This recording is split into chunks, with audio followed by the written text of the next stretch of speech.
know the faith and those who live it. I'm your host, Renee Kranz. I have Father Michael Wensing back in the studio with me today. We asked him to stay for a little bit longer so we could talk about, he has been in Rome many times. Many times? Well, twice officially, and as a tourist, several more times. Okay. And Father, you've done retreats there for deacon formation, for priests, and you have a lot of stories and a lot of things you've done. So we kind of wanted to talk a little bit about your experiences there. And at the end, I want you to tell us a little bit about a book you recently wrote so we can make sure we let people know about it. So thank you for coming, for hanging around for a little longer. I appreciate it. Happy to do it. That's one thing about being a senior priest. You can hang around. I love having you guys come in because you have time and you're so willing. Okay, so when did you first go to Rome?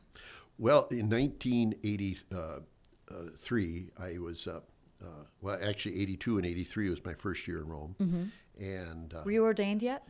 Yes, I was ordained in 1976, Okay. and then I served at St. Lambert's, taught at O'Gorman, and I was 3 years the vocations director of the diocese, and then started up the youth office. We didn't have one for the diocese. Oh, okay. And it was the birth of Search and Tech, Kings Encounter of Christ. Yeah, so that was a powerful time. But after 3 years, a bishop called me, and Bishop Dudley, and I thought it was about.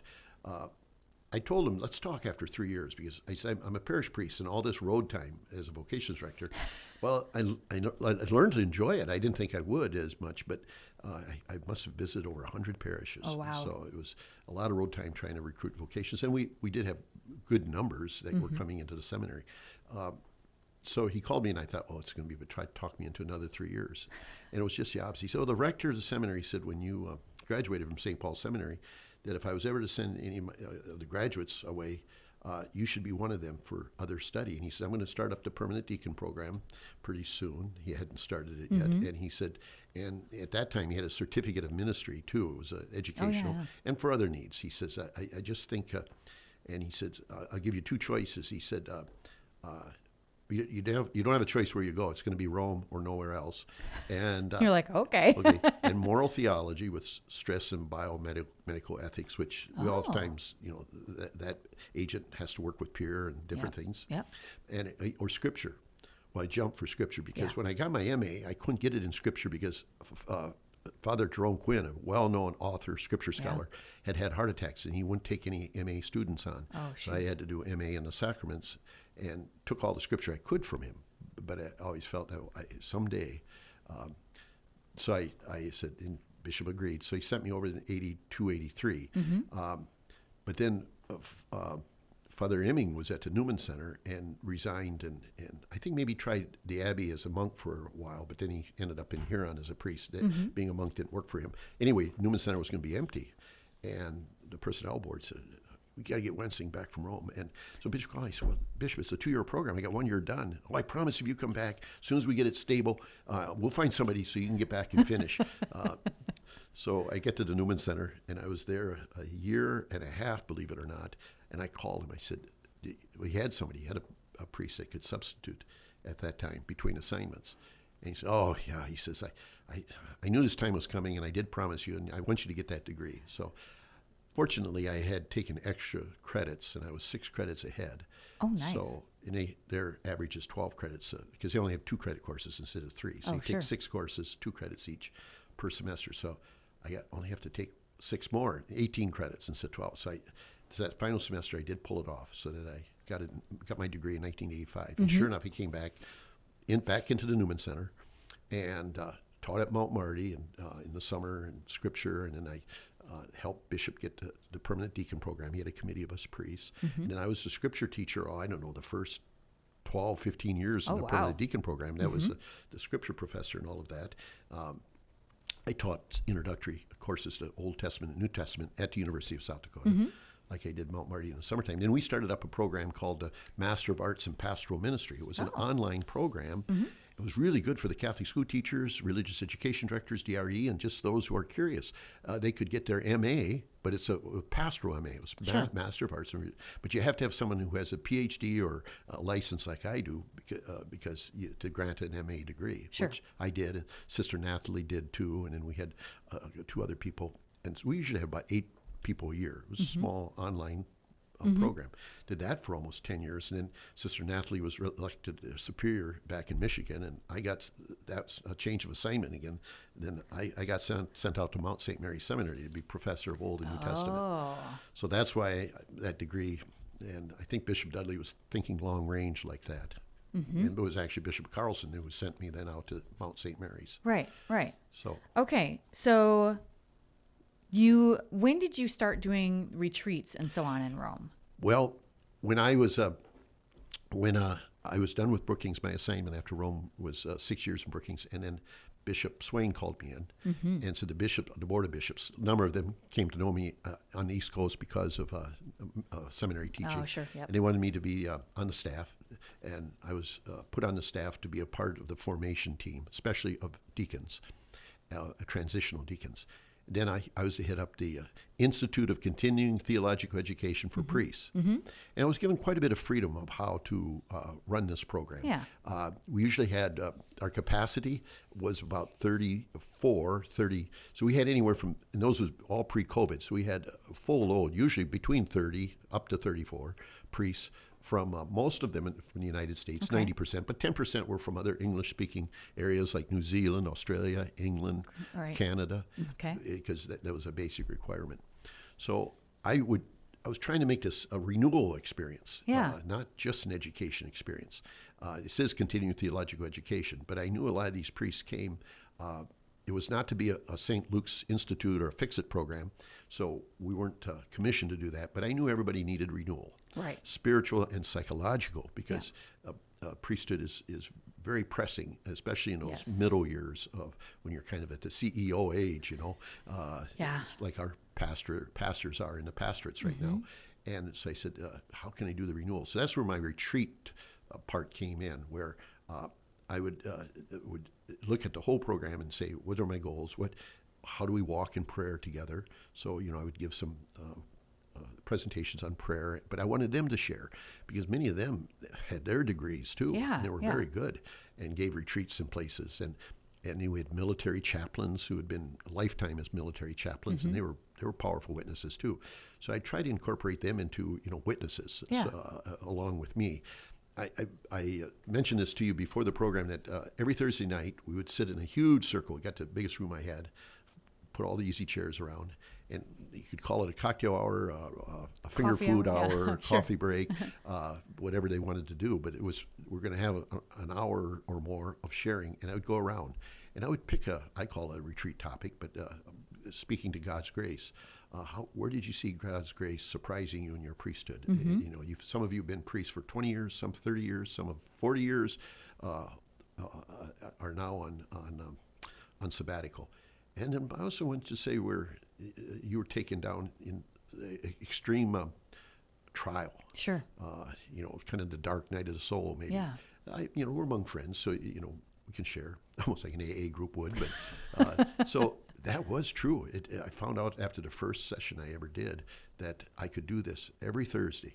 Was our functioning night. To me, that was it was a different kind of a retreat because they were giving me beautiful insights into prayer and grace. And most people, when they found out others had a dark night of the soul, so many others related. You too? Yeah. I thought I was all alone. Yeah, I was going to say, you feel alone. Yeah, and at home, sometimes you're in the midst of a little bit of competition and not wanting to show that weakness, so you hold it to yourself, and probably just your confessor knows, Right. So that was good. And then I brought in speakers from the Vatican and from the universities, scripture, etc. But I always worked in there something on prayer and inner renewal. And sometimes I was a part of it, giving it. Sometimes I had a better expert than me giving it, but I was still steering the ship. I had no associate. So that program is interesting. Our diocese has a long connection to it.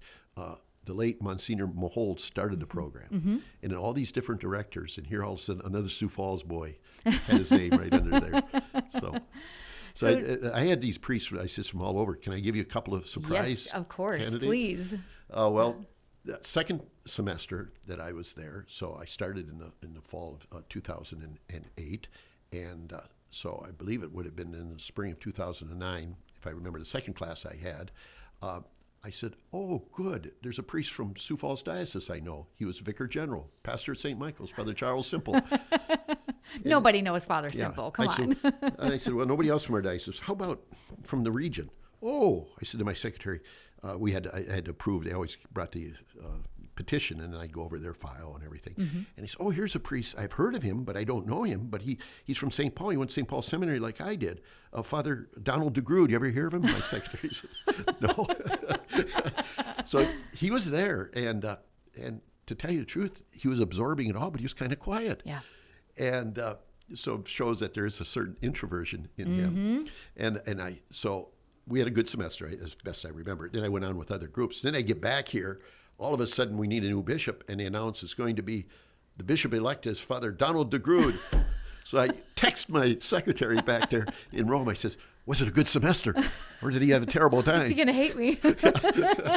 She never threw anything away. She dug through her box, and sure enough, she came up with a note about this size, and he had handwritten on it, the Bishop DeGrood we know, Dear Carol and Father Mike, thank you for a most wonderful, gracious, beautiful, holy, et cetera, all these superlatives, 3 months. God bless you. Keep doing your good work. Signed, Father Donald DeGrood. So, as I said before, it sounds exactly like him. Yeah. So I thought, what a little trivia out there for running that. But I have to say that sometimes I would know it because we got their private file, and even sometimes the bishop would write, "Keep this confidential." Sure. But he says this. I know you're no treatment, but he could use encouragement. I sense a real discouragement or sadness or depression or something in his life. Just I want you to be aware of it. Because all the other references were good, but it was always that little tip off, like maybe from the bishop. Yeah. So I didn't dare ever bring it up. So they on their own, since I knew some of this, I remember one man from, I'll say, one of the middle states, about 3 states east of here. He said, he came in one day, he says, I just called my bishop. Why? He said, to tell him, please give me a new assignment. Because when I left, I says, don't give me an assignment. He was at the end of one assignment. And he says, because I'm going to use this as a time of discernment. Sure. Because he says, actually, I had petitioned him to step away, and the bishop said, make me a deal, do a retreat, or he said, this renewal. So it was more than education. It was for him, getting in touch with the church at large, the people coming and going. It's more than just the 33 of us there. They see the seminarians alive in faith and formation. They go to all the great ceremonies at St. Peter's, and they see this alive church, and people from all over the world coming, and they just feel something. They're a part of something much bigger than themselves. Yeah. And he said, I've been completely renewed. I asked the bishop, don't worry about me anymore. Give me a brand new assignment. That's beautiful. And that'd be a good example, I remember. And, then I could bring up to him, I said, I'm sure your bishop's prayers were answered. You did intimate that this was going to be quite a discernment time for you. Yeah. And I could do that once he shared his confidence. Yeah. And so it was I saw that that's the most blatant example I give you, but I saw this in a number of other examples of renewal. Yeah. And even some of our own priests, I remember some of the staff's parish writing back, thank you for sending us back the old so-and-so. They came back themselves again. Yeah, came back to themselves. Yeah. And I said, if it wasn't for my parents' health, I would have stayed on there. It was assignment for 3 years to be renewed by another 3. Sure. If they didn't like me, then they could get rid of me. If I didn't like it, I could. Well, the rector wanted me to stay on. He said, beg your Bishop Swain to stay on for another 3 years. And I said, well, I just gotten some phone calls from home. My parents were in their 80s. I said, they got some health problems. This is the end of their life. If they were deceased, I'd gladly do it, because I said it's a very meaningful world. I miss the parish dearly, but it's still such a meaningful work. But I said, the pond is too big. That's what we always call the Atlantic Ocean. The pond is too big when someone's going through critical. Yep. Thank God I did, because a year later, Mom died of ovarian cancer. Sure. And so I was home to be there with hospice and everything. Yeah. I wouldn't have been able to do that if I was still on assignment. So that's kind of why it got, that's the main reason it got cut short. But that was, anyway, I did some retreats for the, on the days of renewal for our seminarians up there, like with the deacons, and then some with the priests. They have the option of coming back. We don't exercise that option in our diocese, but a lot of bishops do. If you go through Rome and are on a licensed track, and you get done with your 4 years and you're ordained a priest, the requirement to get a license is 2 more years. Okay. But not for those already in the system. It's only 1 more year. Okay. We call them the 5th year major seminarian. Sure. Yep. And bishops would think that's really efficient. I can save a whole year of money. But these guys are they're just chomping at the bit. All their friends and classmates are out there in the parish bragging about how great it is to get done with all that schooling and be at work. And they just suffered terribly, so I had to deal with that. They're going to get their degree. They're going to be of a much greater service. And in retrospect, that year will seem like nothing once you're back when you're in the harness. But it was quite a bit of hand-holding with these new priests. So we'd walk long walks on the streets of Rome. So I was kind of a facilitator, and I was assigned by the rector to accompany them. Sure. So that was a different kind of a retreat, one-on-one, dealing with their issues to try to keep them encouraged. Yeah. But did Bishop DeGrood remember you? I assume he did. Yeah. He did. He said that was, even after he was ordained, he said that was a great program, Mike. So I think that's why it has to be, because he's been sending our guys there. He's got Father Shane Stevens there now, and then he had Father Dan White there before, and we've had almost 1 a year since he's been bishop. Yeah. So he liked it enough. Yes, he'll send his own priest there, no matter how short we are. Yeah. Okay, so we have a few minutes left. What's your favorite part of Rome? I'm kind of curious. Well, I love the Janiculum Hill when I took my grad studies, I was down at the Casa Santa Maria. It's right down by the Trevi Fountain, the heart of tourism. It's like living under a skyscraper in New York, I think. A lot of people liked it, but I thought it was just too much. But up there, it's like an oasis. They got the big wall around the campus. The view from there is just superb. Second only to the top of St. Peter's Dome over Rome. So I have to say, I was just so blessed when I went back as faculty member to be on that campus. And of course, you could work out on that campus. And then leave the campus and walk over Janiculum Hill. A beautiful, quiet walk, beautiful history there. So that, as far as outside nature, I mean, I did Borghese Park, and I did some of the Borghese is like their Central Park in New York. They're beautiful, but Janiculum they had some smaller parks over that hill, and some ancient fountains and ancient Roman civilization things. As far as churches go, besides St. Peter's, it's always awesome. St. Mary Major, or the different basilicas. It was something very. You hate to say motherly about it, but it was warm that way. You just felt like you were being embraced. And of course, it is Mary's church, and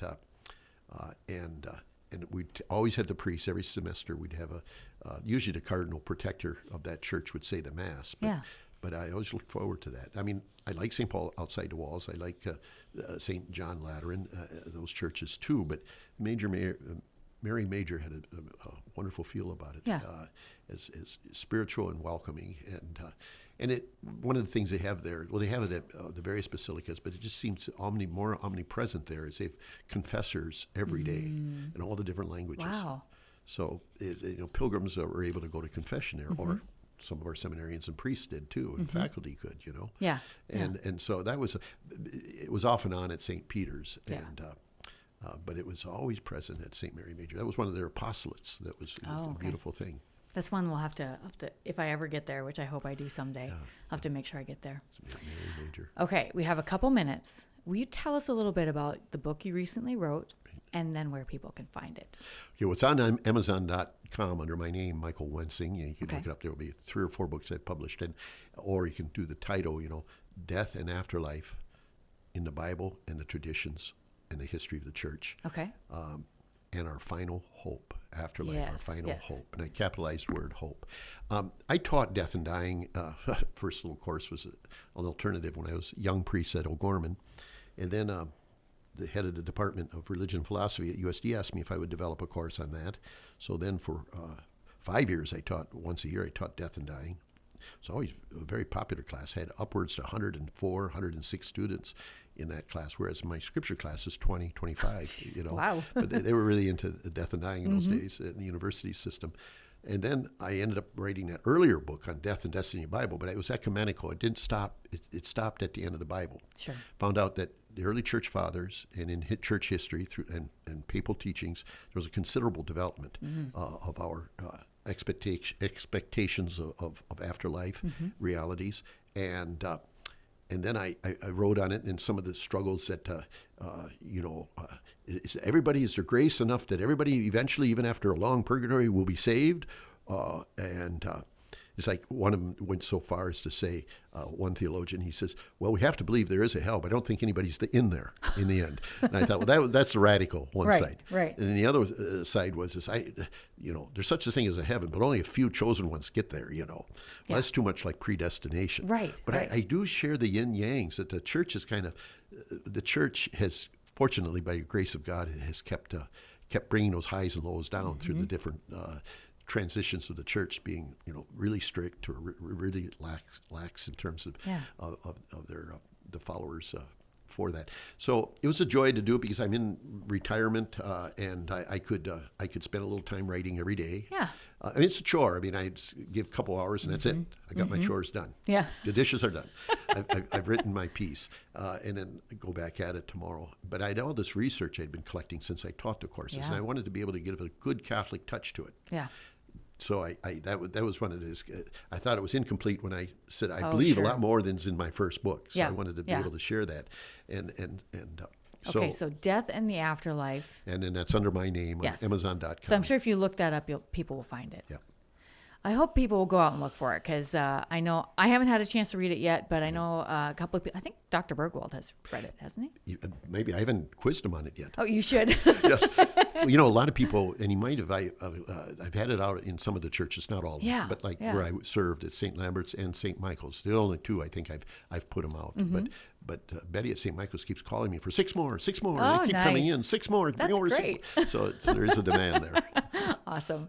Father, thank you for hanging around and telling us about your time in Rome and the work you've done there for our priests, and we really appreciate all that work. Thank you so much for being here. Thank you. Just a reminder for everybody, remember it's still the month of November, so make sure you pray for the dead in your family, your friends, anybody who maybe doesn't have anyone to pray for them. Just make sure you do that this month. That's it for us today. Hope you'll join us again next week for more Catholic Views.